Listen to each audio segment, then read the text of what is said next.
Family on three. 1, 2, 3. Family! This new season for the Boston University men's lacrosse team is like no other. It's their first as a Division 1A team, meaning they're getting all the perks. We all are excited about this new program, and we just want to get better every day and really start building the foundation of the program and growing it to really high depths. As Division 1A, the team is fully funded by the university and can now offer scholarships, have a full-time staff, and recruit players. Coach Pauly says the new team is attracting players from all across the country, such as freshman Chad Bell from California. For us, being Division 1, it means a lot, especially coming from a club level. I think it means that, one, the school is expanding and trusting us with a new sport. Also, it's allowing us to bring in more people. Being Division 1 also means a lot of off-the-field attention. For someone watching them every practice, Erica Shea is looking forward to a successful season. The team is really excited. The guys are super pumped. They're excited. The energy is really high. Every practice they come out and they seem to give it their all. And no one seems to complain, and everyone works really hard. The Terriers now play in the Patriot League and will host 2 home games in late October. The men's lacrosse team kick off their fall season on October 13th with the Northeast Classic in Braintree. Reporting at Nickerson Field for the BU News Service, I'm Melissa Adon. Mr. President, it's my privilege to present Ms. Diana Nye for the honorary degree to Doctor of Humane Letters.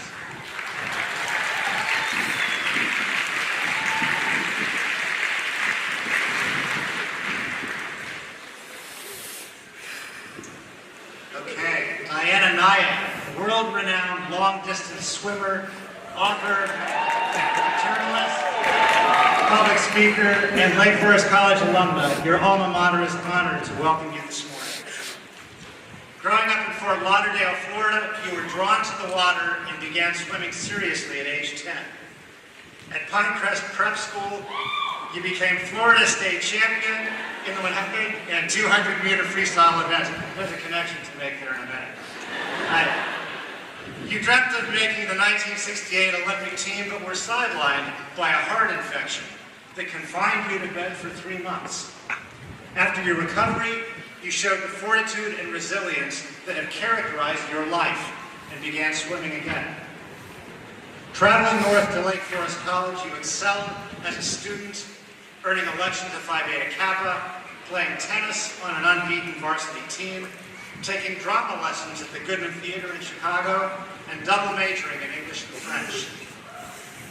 Your many campus friends remember you as a bon vivant who loved life and shared your joie de vivre with students and professors alike. A constant source of laughter and joy, you were awarded the prize for Outstanding Senior Woman in 1974 and were selected as class speaker for your own commencement. Through it all, you kept swimming. In 1970, in your first marathon event, the 10-mile Lake Ontario swim, you set the women's record. In 1974, you set another women's record in the 22-mile Bay of Naples race. In 1975, you swam 28 miles around the island of Manhattan in just under 8 hours, establishing an international following. In 1979, you became the first person to swim 102.5 miles from the Bahamas to Florida, which took more than 2 days of non-stop swimming.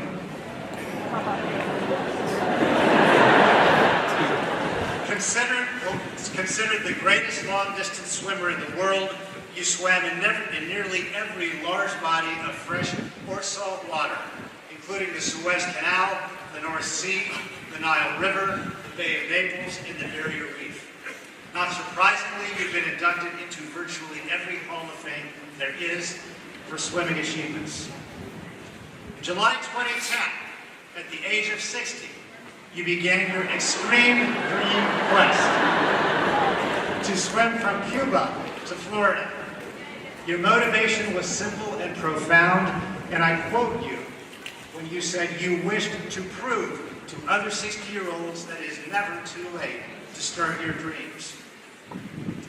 You tried 4 times before fulfilling your dream in your 5th attempt at the age of 64, swimming 110 miles from Cuba to Florida.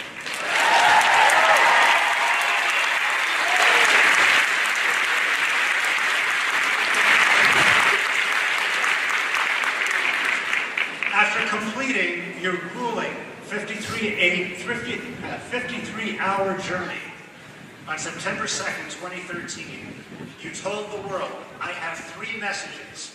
1 is, we should never, ever give up. 2 is, you are never too old to chase your dreams. And 3 is, this looks like a solitary sport, but it takes a team. Despite its huge presence in your life, swimming is far from the only area in which you have excelled. You've been a prominent sports broadcaster, filing compelling reports for NPR, ABC's Wide World of Sports, Fox Sports, and the New York Times. You've written 3 books and been recognized as a passionate and entertaining public speaker. You are currently writing a memoir to be released this fall, and you recently debuted a one-woman show called Onward, the Diana Nyad story.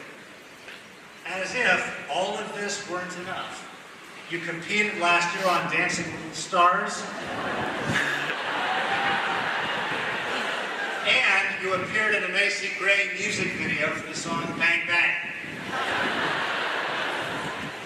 You're living proof that every one of us can do just about anything if we want it badly enough and try hard enough. Although for myself, I'm not sure about the Macy Gray video, but well. With this diploma and this hood, it is my distinct honor to award you the degree Doctor of Humane Letters, honoris causa, and to admit you to all the rights and privileges appertaining thereof.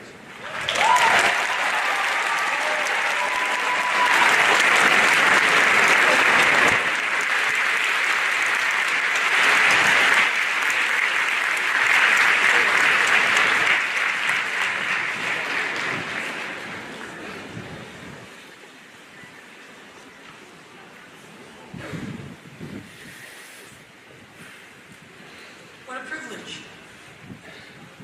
I've had a few. Frankly, it's been a tsunami since stumbling up on that beach, Labor Day 2013.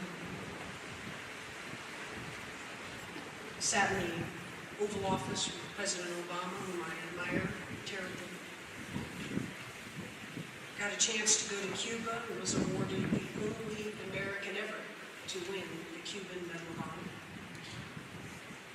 And I could go on, but perhaps you know, and I've been living it this last 20 months, the Henry David Thoreau saying that goes, when you achieve your dreams, it's not so much what you get, it's who you become. As I say, what a privilege to be with you today, President. The esteemed chairman of your board, William Parker. The LFC Board of Trustees here, all your honored guests, and those of you who come today as I do, the faculty, the staff, the crowd, parents, family, and friends, to honor you. This is your day. The class of 2015, you earned the right to walk across this stage and take that diploma in your hand. Congratulations.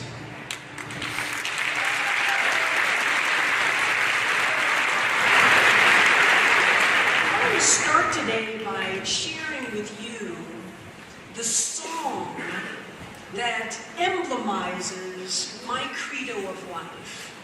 Now, the song, you'll understand the meaning, and that's why I play it for you. But the execution, after our trumpeters this morning, well, it goes a bit from the sublime to the ridiculous.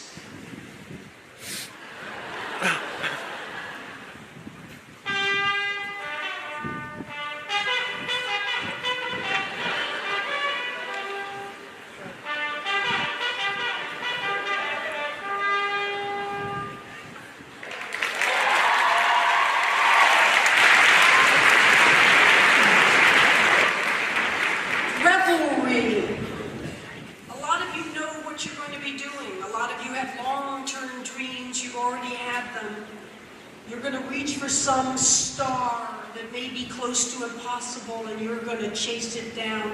A number of you don't know what in the world, don't have a clue what you're going to do.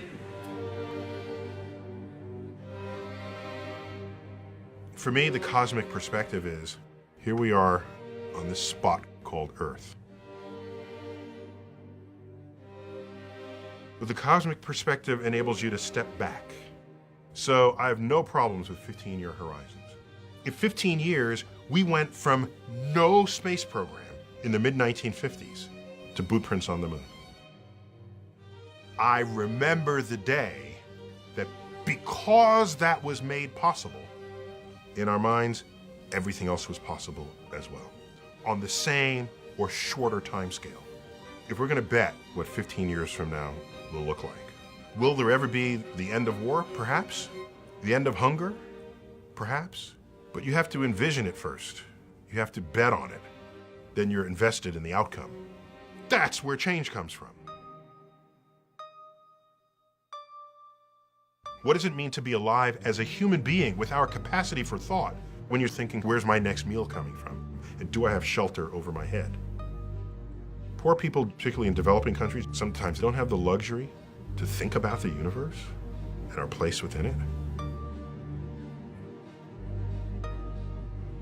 Everyone needs to share in that thought. I would say 15 years to solve world hunger and poverty. It took less time to get to the moon.